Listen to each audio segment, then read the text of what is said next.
I want to speak a little bit about what shadow is. It's a word that is used sometimes in circles or adjacent communities, sometimes, in my view, unnecessarily mystified, because there's something that feels quite simple in the exploration of shadow. It's basically everything that's in our unconscious.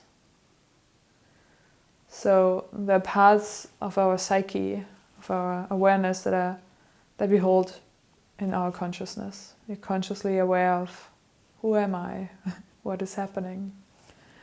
And then it seems like most of us have parts of ourselves that were moved or are in the unconscious. And that can have something to do with things that weren't allowed or we weren't received in them. Could be explicit or implicit by our parents, by our family system. There's part of ourselves that is unknown to us.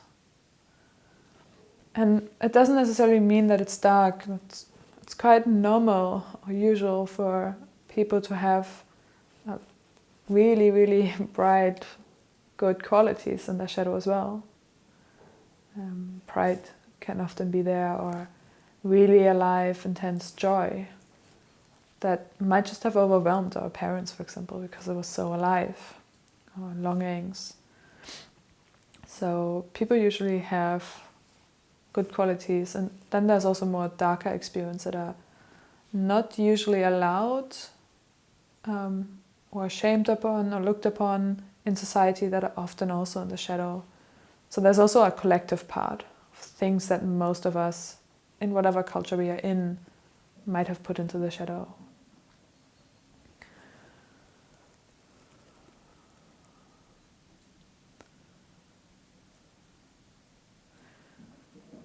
It speaks to something that isn't necessarily fully intuitive, but something that helps me understand that is that I don't actually know my whole experience. We often do relational practices, so it's about getting to know what the other person is experiencing, and that can really surprise us at times. I think it's good to become aware of how we don't actually know our own experience, just automatically. It almost surprises me sometimes.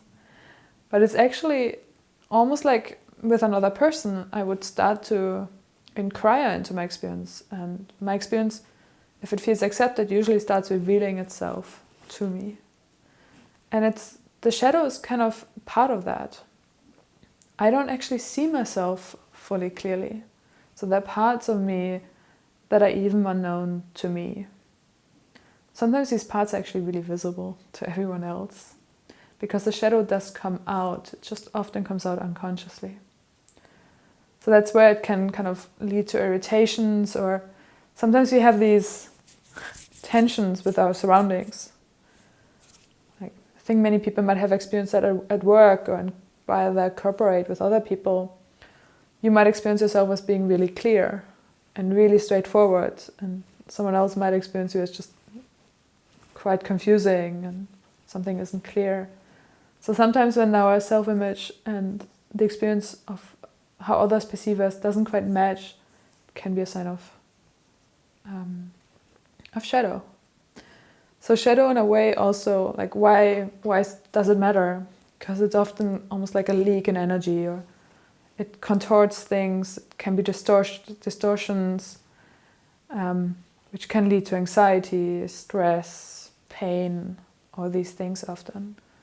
Judgment of others, like things that we don't allow within ourselves. We might judge others for it. So sometimes the way we perceive others can actually show us how we perceive ourselves, because the shadow can be so in the shadow that we're not even aware of it. So there are these signs that kind of point towards it being present or being activated. Integrating shadow is one of the things that I really like doing, because it feels like it brings me in touch with quite a lot of aliveness.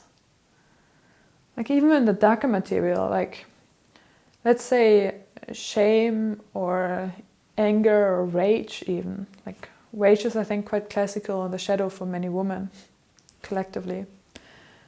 But there's something that maybe at first sight is like, yeah, of course it's in the shadow, it's not good. But when we start investigating it, usually we get in touch with the intelligence of, let's say, rage.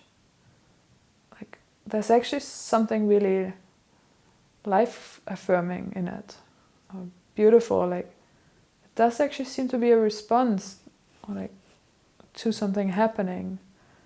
And it doesn't mean when I integrate my shadow, I just want to allow myself to now just be like raging around. No, but there's something when we can start owning that we do have that experience. We can start integrating it. It doesn't mean I just want to act it out, but there's a way in which I can honor my experience in it, myself. I can realize it's not actually worthy of being shamed.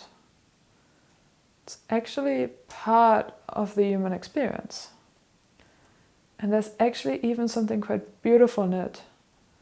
And through integration, we can actually keep that gift of that experience, of that emotion.